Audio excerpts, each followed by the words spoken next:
Bloomberg Audio Studios. Podcasts, radio, news. This is Bloomberg Business of Sports. The business of sports can be intimidating or hard for a startup to break into. We really appreciate when our owners are actually there, with us through the journey. Teams, ours especially, have been very intentional to diversify at all levels of the company. I think we're in the golden years for the NFL and college football. Our demographic reach has continued to expand. This is going to be really unlocking the streaming platform for sports fans. Sports valuations are rising. We'll see when they peak. You don't have to be the best in your sport to make a whole ton of money. Bloomberg Business of Sports from Bloomberg Radio. This is the Bloomberg Business of Sports show, where we explore the big money issues in the world of sports. I'm Michael Barr. And I'm Damian Sassower. Scarlet Fu would join us later in the show. Coming up on the show, we start to look ahead to the NFL regular season kicking off.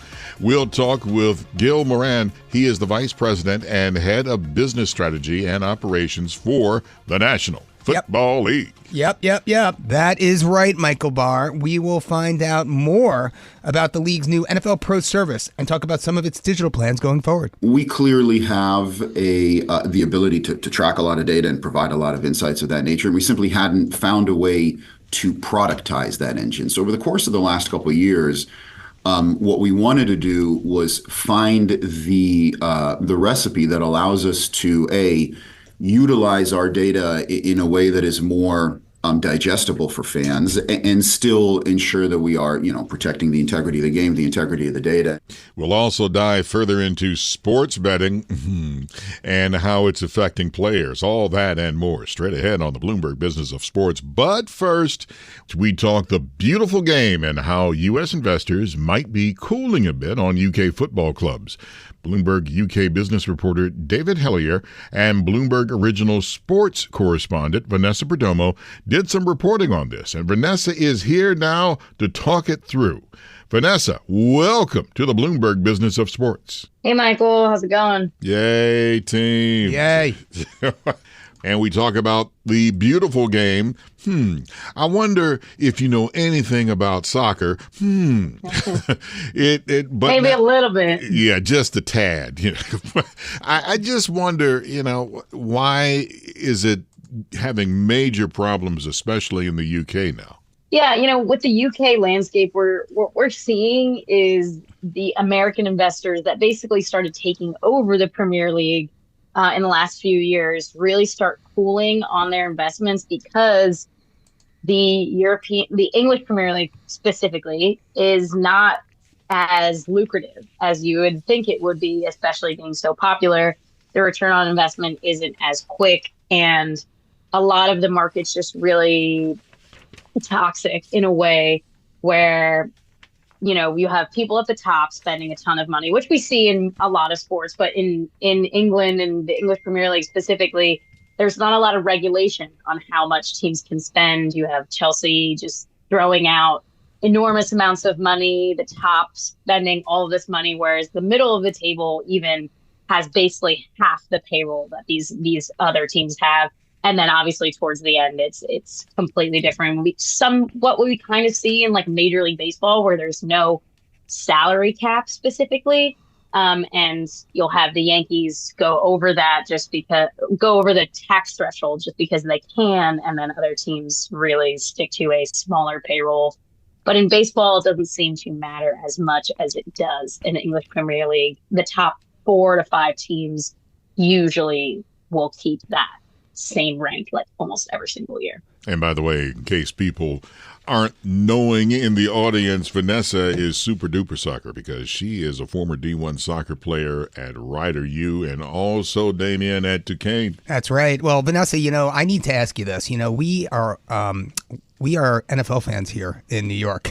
No, really? And, the NFL just voted 31-1 to allow private equity firms to invest in individual franchises up to 10%. And while I know, the Premier League in the UK is quite different and they've, been down this path well before the U.S., Is that really the primary driver as to why these Premier League clubs are, running at a loss in the latest fiscal year? Or is there something else there? I mean, let's think about the concept of relegation, right? I mean, NFL teams don't get relegated if they underperform, whereas in EPL, they do. So I'm just curious, is this entirely due to the fact that maybe private equity or other investors, big Middle Eastern money have come in and they've driven up the valuation so much that these franchises can't be profitable? Or is there something else going on here? Yeah, I think, it's a really good point to when you speak about regulation. I think when speaking about regulation is exactly the reason that American investors are cooling on the EPL as a property that they want to keep diving into because of that fear of regulation. You have to operate the same payroll with half the budget that you can. And obviously that's just not something we have in the US. And people in the UK don't understand why we don't have it. It obviously makes things very, very interesting and very competitive for fans. And it's really amazing. But for owners, it's less than ideal. And it's not a risk that they really want to take. But again, at the top, you wouldn't see those people like a Chelsea or a Man City even really having to worry about that. So it's not necessarily the reason that some of those teams are operating at a loss. It's just the fact that they're out here spending all of this money without really having a way to capitalize on it beyond what they have right now. But regulation is the biggest thing for Americans that we don't really understand and that we just really don't have here. And that's one of the reasons why you'll see investors, and especially with that private equity now being in the NFL, you'll see most of that money being put into the NFL like it already has. And I can't even imagine how that's going to drive up NFL valuation. Well, that takes me to my next point, right? I mean, the NFL, I'm looking at no fewer than 10 teams here, from the Philadelphia Eagles, Jeff Lurie exploring the sale of a minority stake, the Miami Dolphins. I believe, billionaire hedge fund manager Ken Griffin was entering into talks with Stephen Ross to buy a minority stake in the Dolphins. I mean, the Bills, the Chargers. I mean, Vanessa, I'm a little concerned about the NFL here. Do they know what they're getting themselves into if valuations start to skyrocket and, for whatever reason, they just can't support the overhead, right? The franchises themselves just aren't generating the revenue to justify the valuation. I mean, what environment, what do you think that does to the league, to its integrity, to the NFL front office? I mean, what do you think the impact of that might be? Well, the reality is that these valuations had already been skyrocketing before, they allowed this private equity to come in. And the reason that they've really allowed this to happen is, one, because people were clamoring for it. Obviously, private equity wants to get involved in the NFL, but also because not one person can really own a team anymore. No one's really going to be able to buy that $8 billion valuation that we're going to see one day, that $10 billion valuation that we're going to see one day, because it will happen, sooner than later, that we're going to see that $10 billion valuation. So no one's really going to be able to do that. So these owners being able to explore that minority private equity investment is something that I think is almost a necessity at this point. I do think it might drive up valuations a little bit more, but not into the way that they already have been. And the reality is, when I was speaking with Michelle Kang, who is an owner of women's teams, and, one of the other sources we had for this story, a different part of it, the women's side of all of this, she was basically, telling me that a lot of these teams, specifically any sport really, doesn't operate, without a loss, without media rights, So the NFL teams obviously have really big stadiums, so their game-to-day game operations are more than maybe an NBA or a soccer stadium. But at the same time, they have this enormous media rights deal that they can all profit off of. And I think that's one of the reasons why their valuations will keep skyrocketing, because their media rights will keep going up. And, one of the things she told me about women's soccer in particular was she gets a lot of questions about when will women's sports and women's soccer be profitable. And she told me, she said, no teams would really be profitable without media rights. And that's one of the problems that obviously women's sports are having. Their valuations for media rights are going higher, but it's not at the point yet where it's going to help each specific club operate without loss. Here's the logical part that I have a problem with, and I'm going by the chart here, that we have on Bloomberg in your article. I'll give you an example. There are 32 teams in the National Football League. There are only so many to go out there. That's why it is so doggone high and hard to get one of these teams. It's going to take a lot of money. According to the chart, there are only 20 teams in the Premier League clubs, and still they're struggling to have a problem of making money.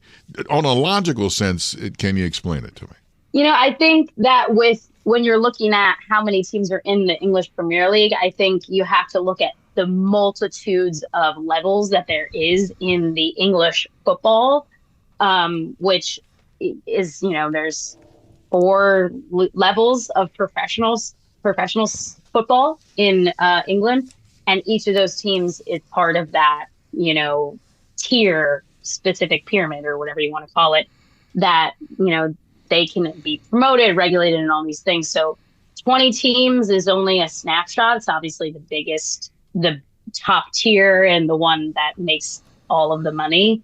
But that's where that regulation really comes volatile. And, these teams that are operating at a $2 or $3 million, a week or so payroll, if they go down 1, if they go up 1, it's really a problem. The exposure that the game gets, obviously overseas, it's off the doggone chart. Yes, we're trying to get the exposure, more of it here in the United States, and more people are catching on to soccer here. But I just wonder, how long will it be before we get soccer to be the equivalent of one of the 4 food groups in sports, baseball, football, basketball, hockey, and then we're going to have a 5th one day, soccer? I think what's interesting about that is that the NHL is basically right there along with soccer. They haven't expanded as much as, the popularity of soccer has in the last couple of years. So in my opinion, the NHL and soccer, maybe EPL, but soccer as a whole, EPL, MLS combined attention is right there. But it is going to take some time. And I think that the problem with it is that we are seeing these huge gaps in numbers in general, football being the top tier, and a huge gap for the next viewership, attendance, money, everything, in between even that and basketball and baseball. So I think the problem with the U.S. right now is we're so overly focused on football that it's almost hard for another sport to really break into that tier. Our thanks to Bloomberg Originals sports correspondent Vanessa Perdomo for joining us. Coming up, we talk sports gambling and a company looking to root out bets that raise red flags. That is straight ahead on the Bloomberg Business of Sports from Bloomberg Radio around the world. You're listening to Bloomberg Business of Sports from Bloomberg Radio. This is the Bloomberg Business of Sports show, where we explore the big money issues of the world of sports. I'm Michael Barr from my colleagues Scarlet and Damian Sassower. As sports gambling rises, so do the risks. Bloomberg Businessweek contributor and author Devin Gordon has a new piece out about a monitoring company that's on the lookout for wagers that raise red flags. It's called U.S. Integrity Catch Pro Athletes Involved in Betting Schemes, and he is here now to discuss it. U.S. Integrity catches pro athletes involved in betting schemes, and let me just cut to the chase. That means there are worries about athletes possibly throwing games. And it's been a problem, Devin, since the time of the Chicago Black Sox scandal. Yeah, that's true. And I should clarify, throwing games is hard. It usually takes more than one person, takes a whole ring of people. It's difficult to cover up. So, there's not too much of that, but there's so much gambling out there now. So many prop bets, which is a way of betting on a single isolated outcome within a game, that even a marginal player can get up to something no good, throw gamblers, throw sports books off, and cheat, basically. Even somebody who barely plays. And that's the real issue. Those are the harder things to catch. because some of those prop situations are so small that it doesn't necessarily, catch the naked eye. So here's what I have to ask you. Who is U.S. Integrity? I've been doing this a long time, as you know, and I've never heard of him before. And I've been reading about Jason Van Hoff, who is formerly with the U.S. Defense Intelligence Agency. He's the head of investigations. Yeah. I mean, tell us a little bit about the company, about his role within the company. Who are they? Well, that's how I got interested too. I had never heard of them, and then I heard their name come up in the coverage of this recent story about an NBA player named Jontay Porter, a bench player, kind of like I described, who got banned for life from the NBA for fixing his performance in games. He was working with a ring of nefarious gamblers, cheaters, basically, and he basically told them, bet the under on all my points, rebounds, assists, three-pointers, all my individual statistics, bet the under, because I'm going to basically pull myself out of the game with an injury after 3 minutes. And if you bet the unders, you're going to hit all of them. Well, a company like U.S. Integrity is basically a third-party integrity monitor for the entire sports gambling industry. And what they do is they gather betting information from all the sports books, all the odds makers, and they monitor it for irregularities. It's mostly algorithmic work. It's mostly monitoring numbers and seeing if there's any unusual moves in betting lines or strange wagers that don't really make sense. And if they see something, they say something. They announce it to the entire industry. They send out warnings letting everyone know that there's something going on. They think there might be something going on. And if a odds maker sees something that they think is going wrong, or if a sports league like the NFL or Major League Baseball or a college league like the ACC sees something on their end that they think is going wrong, they'll alert these integrity monitors like U.S. Integrity, and they'll investigate, see if something really is going on. If they find something that they're convinced is bad, they'll refer it to authorities. So, I mean, Devin, we know the story of Jontay Porter, how he tried to control his own box score, right? And you'd mentioned, you mentioned prop bets, and, from the perspective, of, leagues and TV networks that are desperately trying to hang on to viewers. I think you mentioned it's like super glue, right? I mean, like they need these prop bets, and they'll make a market in pretty much anything. It seems I'm talking about, DraftKings and FanDuel and the like and the odds makers, but, how can you monitor all those different bets, all those different odds books? I think there's over 100 of them now. And, because think about it, these bets are probably spread over multiple different, sports books. They're spread over, in different increments. How do you, is it an algorithm? How does U.S. Integrity work? How are they tracking? How are they monitoring all this? Well, the short answer is you can't monitor everything, right? And the more off the field oriented some of these prop bets get, like, for instance, the color of the Gatorade that gets dumped on the coach's head at the end of the Super Bowl, or, how long it takes to sing the national anthem. Those things are really hard to track. Those things are really hard to monitor because tons of people can know that information. And it's hard to spot when somebody is just placing a big bet because they're guessing, or they're placing a big bet because they know something. In-game stuff is a little bit easier. They're using a lot of algorithms, math that I don't understand. But as much as anything, what's really coming up is the bets themselves. One of the reasons why Jontay Porter was able to be caught is because here you had large amounts of money being wagered on a player that most people, even most NBA fans, had never heard of. So already there was something strange going on. Right. Most prop bets in NBA games of any size are wagered on stars like Luka Doncic or Giannis Antetokounmpo or LeBron James. Nobody's betting on Jontay Porter. In fact, Jontay Porter, on the first night that he was caught cheating, he was the largest winnings of the entire night across DraftKings was on Jontay Porter. That's strange. That shouldn't happen. That's the first sign that something is wrong. So a lot of times it's the bets themselves, the amount of money and who it's being wagered on and why and when it's being wagered that tends to send up a red flag. But beyond that, it's very analytically oriented. Sometimes if a line moves very suddenly because a lot of money comes in on one side, Sometimes that's because an injury just got announced or the playing conditions are going to change. But sometimes it's because somebody on the inside knows something and they're sharing it with people. Well, here's an interesting one, right? Because, there was a story. I mean, David, it was in your article where you're talking about a recent hire at U.S. Integrity, a volleyball player from Gonzaga University. And she was DM'd, for those who don't know, a direct message is a way of communicating on social media, by the way. And she was DM'd by someone she didn't know on her network who said, hey, one of your teammates, how's her knee feeling? I heard she's not feeling it. And, I guess the player in question, she was like, oh, no, yeah, she's feeling better or she's feeling. But after she sent it, she all of a sudden realized, wow, that's almost like material insider information, right? I mean, she's talking to someone outside the team, outside the network, who may be able to place a wager on that. And, I guess this takes me to like the next generation of phishing, right? I mean, phishing is something we deal with here at Bloomberg, as you well know, right? And we're trained to deal with that. And certainly in financial markets, if you're an investment banker, material insider information, you're trained on that. But, these are students, these are student athletes, how do you make them aware? How do you train them to identify and protect against this? Because eventually, wouldn't you agree, that athlete who released that insider information is sort of an accessory, if something nefarious were going on, no?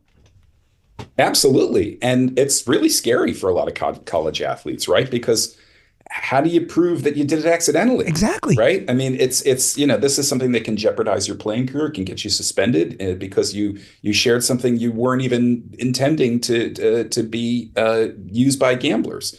And to answer your question, education is really the only way to do it. One of U.S. Integrity's biggest businesses, one of the biggest products that they offer, is education about gambling rules and people who might be trying to prey upon them. And in fact, that's what that young woman who I was speaking to does for a living. She's going to be, she goes to college campuses all over the country, talks to student athletes and tells them what they should be aware of. The issue is that, smaller conferences, smaller schools can't necessarily afford this kind of education. It costs money. And so you have bigger conferences that are able to bring in people like U.S. Integrity. But it's people at the margins in smaller sports that do have betting and gambling available on their games that are the most vulnerable in some ways. And they're also the hardest to protect and they're the hardest to educate. I'm just thinking about, for those out there who are interested in this as a space who, what's the skill set? Are you really like almost like a DEA agent trying to crack down on, do you understand what I'm saying? Like, what's the skill set you need in order to be in that space? What did you come across there, Devin? A lot of data analysis, a lot of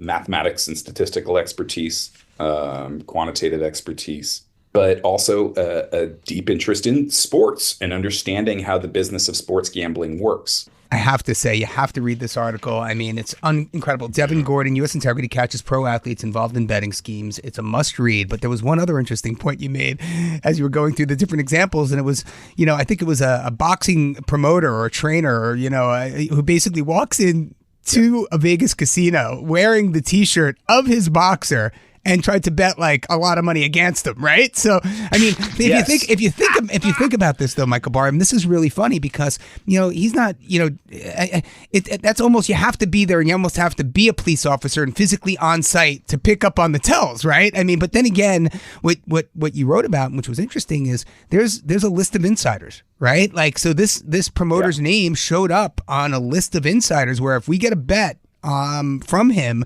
it's going to raise a red flag, and it causes me to question, like, who's keeping track of my name? Who's keeping track of all of that information? I mean, you're all of a sudden, you have a nephew who's a baseball player. He gets bumped up to AAA, whatever.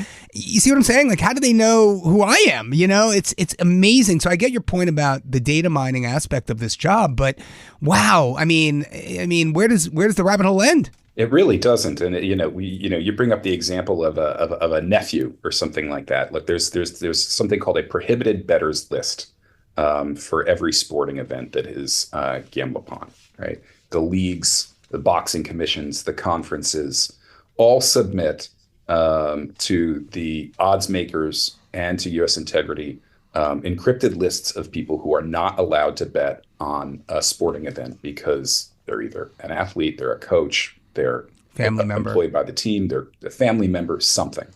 But those lists only go so far, right? They don't go down to the second cousin or something like that. They don't necessarily include your best friend from home or things like that.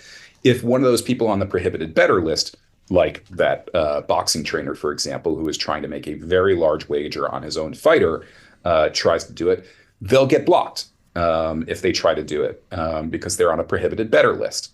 But if somebody who's adjacent to someone on that list tries to do it, then it's very, very difficult. And one of the reasons why this guy got caught for a lot of reasons, chiefly because he's dumb, and a lot of the people who do this stuff do not realize how easy it is to get caught. But if you know anything about it, if you know how the system works, there are holes in the net. Let's put it that way. Our thanks to Bloomberg Businessweek contributor and author Devin Gordon for joining us. Coming up, we turn to new tech in the NFL and the league's new streaming platform, NFL Plus. You're listening to the Bloomberg Business of Sports from Bloomberg Radio around the world.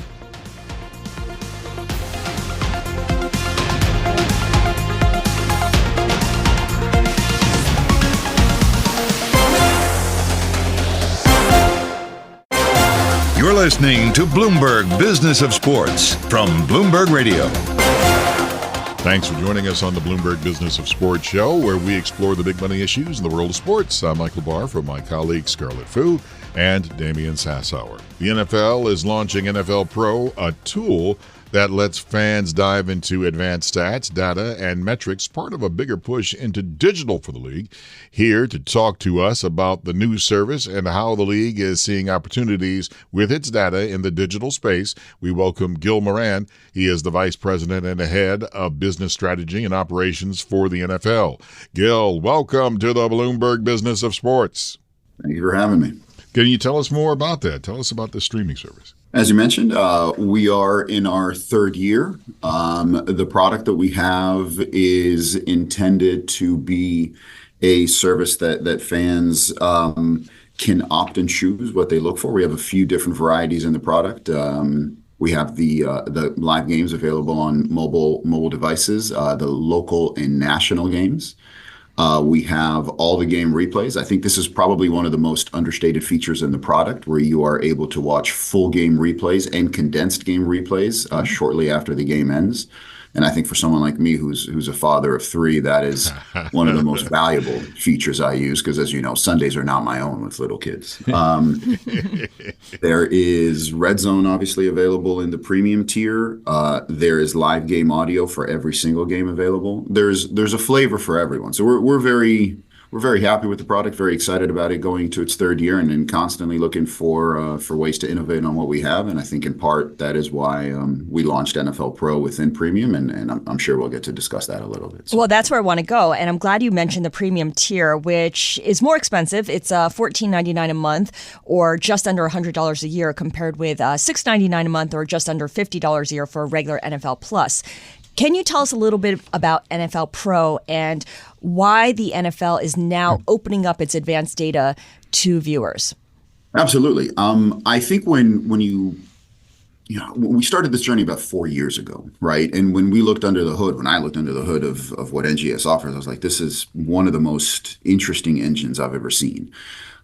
We clearly have the ability to track a lot of data and provide a lot of insights of that nature. And we simply hadn't found a way to productize that engine. So over the course of the last couple of years, what we wanted to do was find the recipe that allows us to utilize our data in a way that is more digestible for fans, and still ensure that we are, protecting the integrity of the game, the integrity of the data, and all the things that the National Football League obviously takes holds very, very close to its heart in how we protect the integrity of the game. But wanted to make sure that we are able to deliver that information in a way that I think fans will like. That's taken us a couple of years to put it together. So it's not really a question of why now. It's more of a question of how long it took us to find a way to put it together in a product that we all like. And I think that's what you have here. It's the first version of the product. We obviously have heard a lot from fans already in the week or so that it's been live. And we will continue to improve upon that. I think a lot of fans had a lot of great input already. And so we're really excited about where this could go. Gil, I have my fantasy football draft tonight. So does Michael Barr. I'm going to take him out again. But here's my question for you. The demand for these granular data sets from the NFL, do you believe much of that is coming from sports gambling and the kind of uptake of fantasy football and that sort of thing? I think it's coming from a lot of different directions, and I think you mentioned some of them. I think just what we found is that fans just like to be informed, whether it is for your fantasy league, whether it's for the gambling audience, whatever it might be. There's this appetite for me to just know really cool things about the sport. The first thing that drew me in was when I looked at something called O-line porosity, right? And understanding how strong the O-line that I'm looking at is, and are they paired against the tier 1 defense this year? What do the edge rushers look like? Those kind of things were going to be very, very interesting to me. And I've never gambled. I have one fantasy league that I play. I am not the most data savvy, but just things of that nature were really, really interesting to me just as a fan. So I think it comes out from a variety of different fan segments, regardless of whether you act on that information or not. I don't think that was necessarily the underlying intent. But there's just some really cool things to note. Well, Gil, now you're right in my wheelhouse, because when you go to most of these, and I'm not going to slam PFF or Pro Fantasy or any of these people who are ranking players and teams and setting money lines and things of that nature. But you talk. Let's just take your offensive lines. The movement of offensive linemen throughout the course of the season and the lack of a preseason gives you no sense of whether or not they've developed chemistry, what the offensive system they're going to be in looks like, how they're going to perform within it, and then all the movement amongst defensive players, right? I mean, when you look at a lot of rankings, they really don't take a lot of those offseason changes into account. So how does the NFL plan to address that? Well, how we address it is give you, the fan, the ability to do that, right? A lot of people say, I pair data with the eye test, right? You look at games and you're an informed fan and you can say, well, that looked right to me. That didn't look quite right to me. What we're after here is saying, we're not going to necessarily give you the rankings. You do the rankings.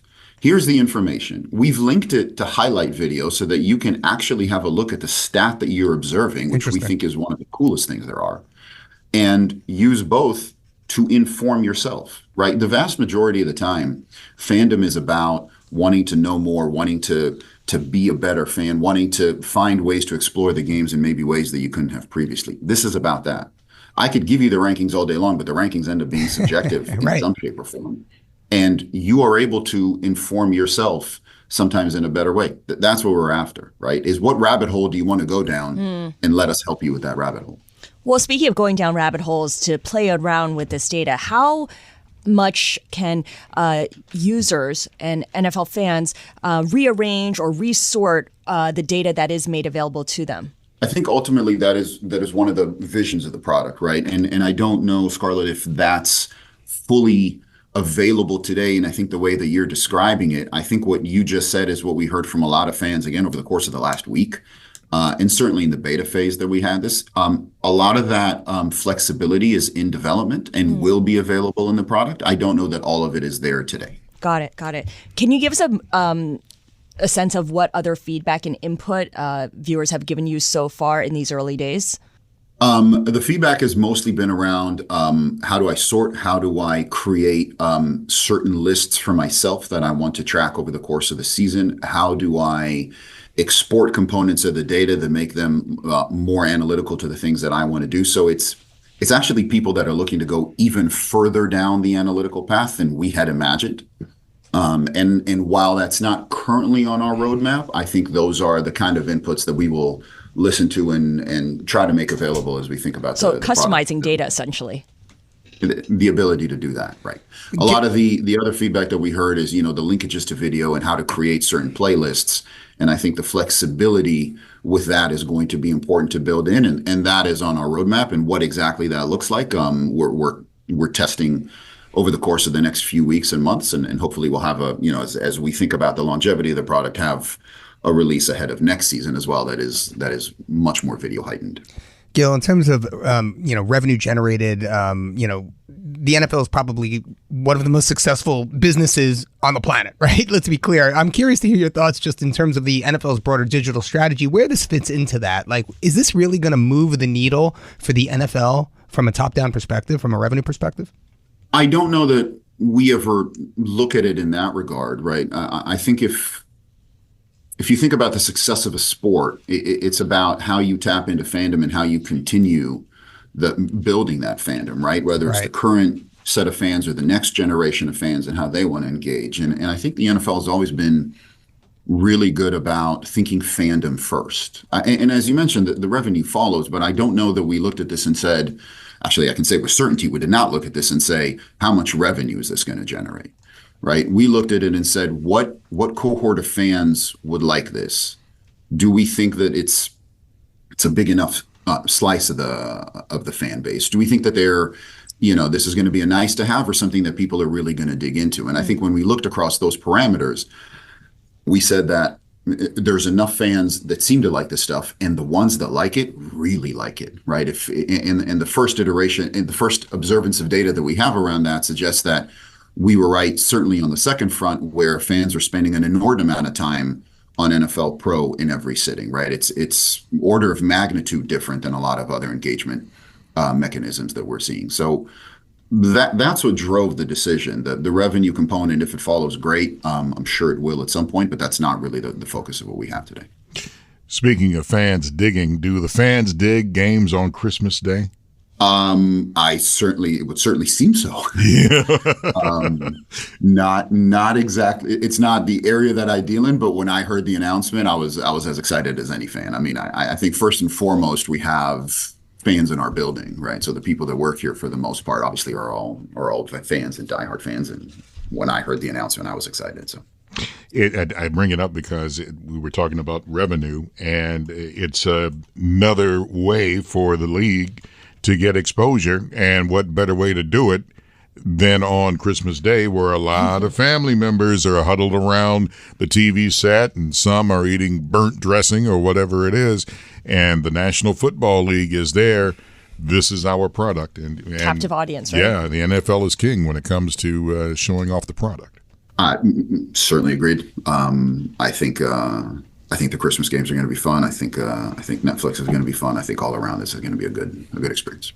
Gil, I'm curious whether you're going to form any partnerships with DraftKings or FanDuel in terms of making other kinds of pro data available to them, the advanced data that some of the NFL Plus fans are interested in, but maybe in a different scale or at a different level. Is this something that you're having conversations with them about?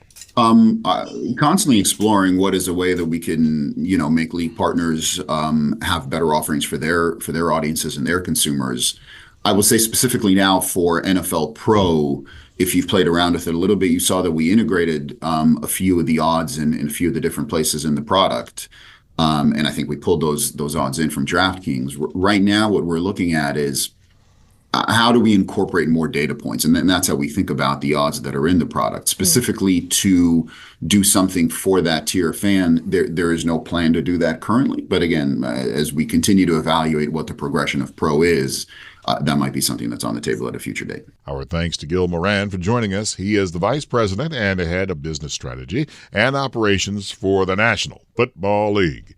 And thank you for joining us on the Bloomberg Business of Sports. We are here each and every week at the same time, plus online wherever you get your podcasts. Subscribe now on Apple, Spotify, and anywhere else you get your podcasts. For my colleagues Scarlet and Damian Sassower, I'm Michael Barr. Tune in again next week for the latest on the stories moving big old money in the world of sports.